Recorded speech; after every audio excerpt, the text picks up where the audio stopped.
Welcome to the Drilldown, in-depth answers to oilfield questions. I'm John Spears. And I'm Richard Spears.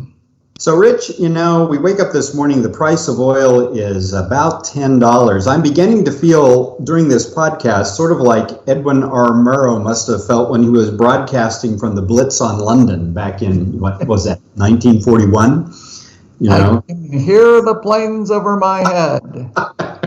I can hear the bombs whistling down through the sky. It is just a matter of moments. Something like that, yes. So clearly, when oil prices approach single digits in the U.S., we've got real problems on our hands. But I thought what we might focus on for the purpose of today anyway is to look at the price differentials that are currently out there in the marketplace. And there's two of them that have caught my eye. One is the... Okay, now, and just for me, tell me what a differential is. What's the definition of a differential? In this case, for the first one, all I'm doing is subtracting the price of WTI from the spot price of Brent. And so Brent is currently trading at about $26 a barrel as we speak, and the price of WTI is close to about $10 a barrel as we speak. So that there's a $16 price differential between the two grades of crude. So the price differential is greater than the actual price of the West Texas Intermediate oil. So the question is, what's that telling us? What's that telling us about the current market? And it seems to me that what it primarily is indicating is that, at least in the U.S., there's this huge problem with regarding to storage space. The price is softer all across the board, but it's down pretty hard here in the U.S. And I think that just reflects the special problem that full inventories pose to the American market. So it tells the guy at the wellhead, stop. Just stop. Stop right now. Whereas internationally, maybe that price signal is not quite so severe at this particular moment. And so that's why there's this big difference between the WTI price and the Brent price. And that also caused me to start thinking and asking the question, how much oil on a global basis, how much oil is exported each and every day? Demand prior to the virus anyway, was around 100 million barrels a day.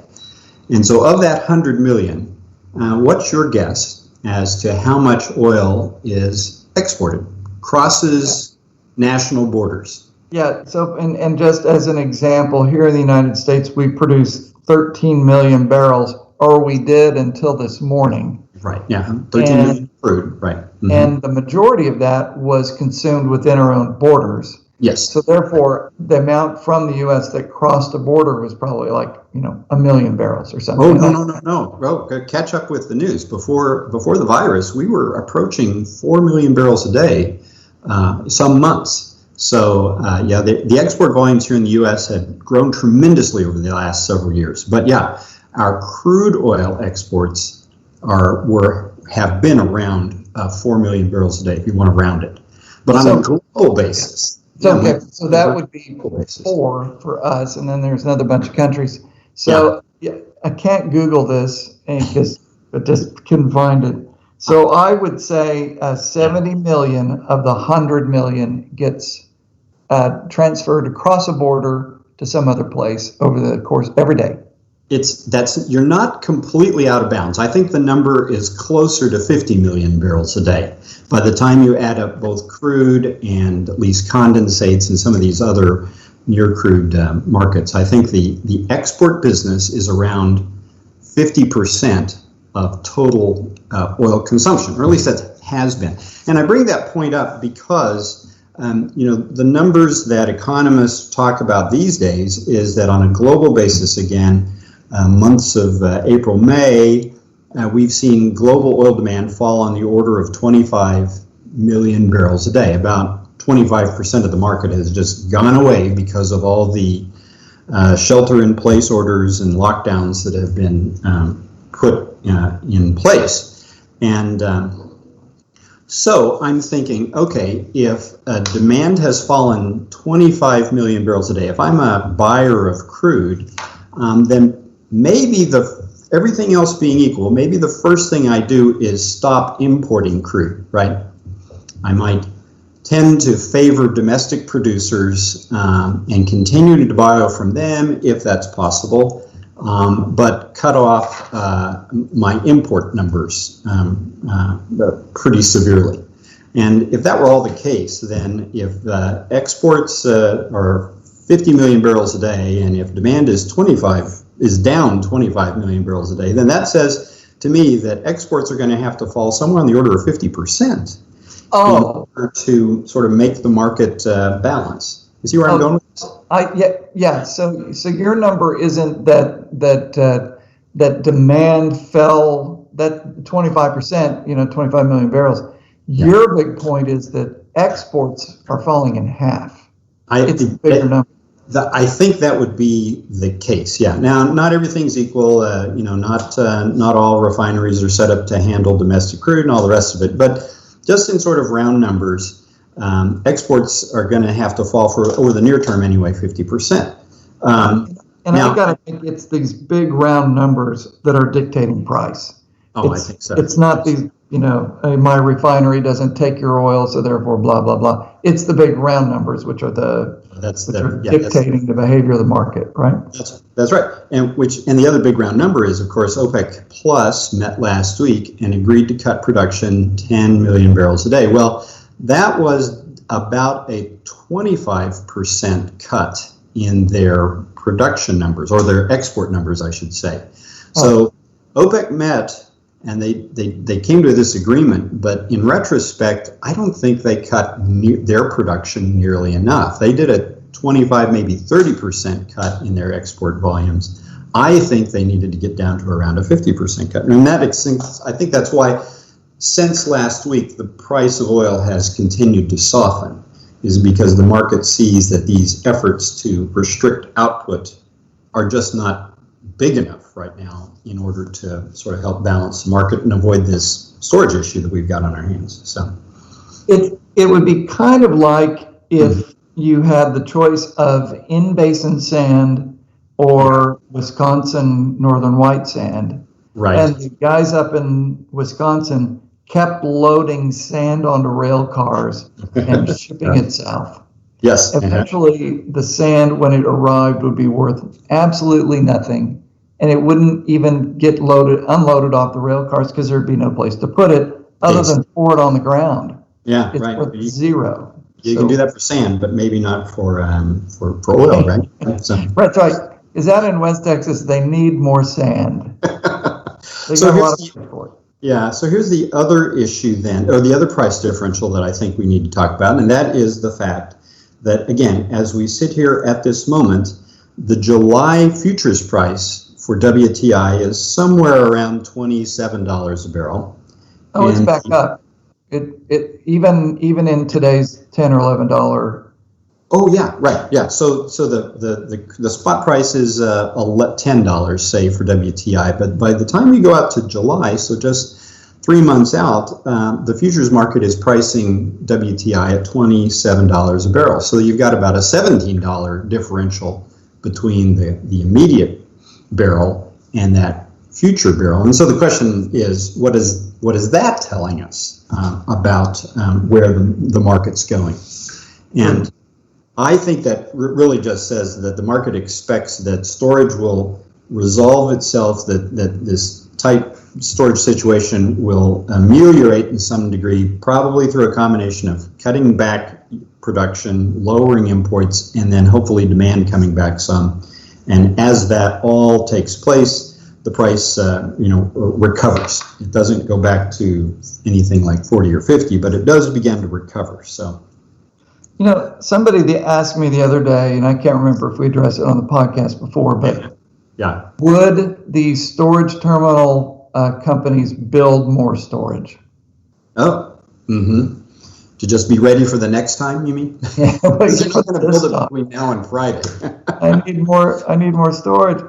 And I think the answer is no, because what's their incentive to store more oil unless they can charge a fee for storing it? But yes, I don't think that's what happens, and it's not an overnight event. In any case, yeah, it'll take a while. So then the question is, so we sort of talk about these things. I think the other question is, okay, great. Clearly, U.S. production is going to fall pretty sharply. I think last week when we were talking, I said something about maybe production in the U.S. would have to fall 3 or 4 million barrels a day. And I think your point this morning was that production might just be 3 or 4 million barrels a day, right? Yeah. I don't know how far production is going to fall. It's going to have to go down pretty hard, pretty fast, through some combination of not bringing on any new wells, depleting old wells, and then just plain shutting in wells. But eventually the day will come, that things begin to recover some. And so I think the interesting question is, as production begins to recover here in the U.S., like what types of production are going to sort of first come back on the market? Is it going to be, are we going to just go out to all those old wells and open up the valves and let them start producing? Or are some of those wells just going to be too expensive to produce, and so they'll remain shut just forever now for several years, and we just lose a bunch of production from older wells. Yeah, so let's just imagine that you are an oil producer and you have 2 wells. You have one well that you just fracked about a month ago. Yeah. And you only opened it up for a day, and then you've got another well that you drilled a year ago, and it's on electric submersible pump that you've rented. You don't own the pump, you've rented it. I gotcha, right. And you're paying a guy you rented it from for every barrel that goes through the pump. So as long as you're not running the pump, you're actually not paying the guy the rent for the ESP. No. But as soon as you turn it on, you're buying electricity and you're paying him for the pump. Right. So you've got this one well that would flow, and it'd flow 900 barrels a day, plus the water and the gas. Yeah. Or you could turn on the ESP, which has got a cost of operating to it. Which one do you open up? Because you can only open up one. Sure.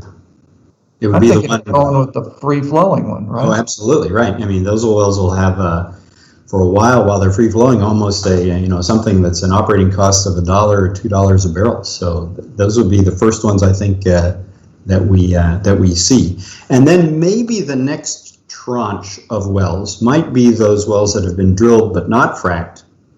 You put some money in fracking them and bring them on. Again, a very low operating cost. That might be a better use of your money than going in and opening up an old well that might need some work, but you only get 10 or 20 barrels a day production from it for whatever money you have to put into it. So the other issue that I think, the other issue that's going to clearly, I think, play a role is whether or not there'll be a service industry out there to actually do the work you want to get done, right? I think they're dropping like flies. I saw a LinkedIn comment from an oil company CEO today that says, he said exactly that. My vendors are dropping like flies. Yeah. Because who can sustain this level of activity? Even if you get some, government help, the handwriting is actually on the wall. Yeah. And you have probably bigger things, louder clocks ticking that are driving you to, to some form of insolvency, run out of cash. Right. So, that could very well be an issue in some areas, some basins, as to what who still is answering the phone when an operator wants to restart production. The other thing too is that while we talk about the problems that service firms are having, there's a lot of operators who are also going to be in bankruptcy, and so it may be their banks that are running those oil companies and making decisions about oil production. And I can't imagine that there's going to be a lot of capital dollars being spent to restore production on the part of older wells. So these are all going to affect how rapidly we see oil production recover in this country. as the market begins to, head back toward normal, I think. These times keep our firm very, very busy. And I don't like that it keeps us busy in these cases, because now we're working for the alternative investors, we're working for the, bankruptcy folks. And it's fine times for us. I would rather have it the other way, when the industry's making a lot of money and we're all fat and happy. But absolutely. I completely agree with you. As we're sitting here, two books have come to my mind that sort of have some bearing on the discussion today. One, of course, was written by Ernest Hemingway, For Whom the Bell Tolls. And in that, tolls for thee. Right. Well, one character asks another, how did you come to go bankrupt? And the answer was gradually and then suddenly. So I have a feeling that might apply to some of the firms we're talking about here. What's the other thing? Yeah, the other thing too is, we've talked about how the price of oil is $10 right now, and that's a function of all these concerns about storage space and whatnot. But I'm sure there's an element of emotion in this as well. And that reminds me then that back in 1841, one of your favorite authors, Richard, Charles Mackay, wrote a book called Extraordinary Popular Delusions and the Madness of Crowds. So long before we talked about the wisdom of crowds, there was a book about the madness of crowds. Oh. And how sometimes emotion takes over when you're out there in dealing with economic issues. Also, witch trials and things of that come into play as well. But pretty much the same thing. Pretty much the same thing. Well, so we'll see. Hopefully, we'll soon get some rationality back in this marketplace, and to a point where companies can begin to plan once again, as opposed to react, which is what most everybody's just doing today. And when that happens, we'll be back with a podcast, right, Rich? I hope it happens by next Monday when we drop the next one. That's right. Anyway, thanks so much for listening. This has been The Drill Down. I'm John Spears. And I'm Richard Spears.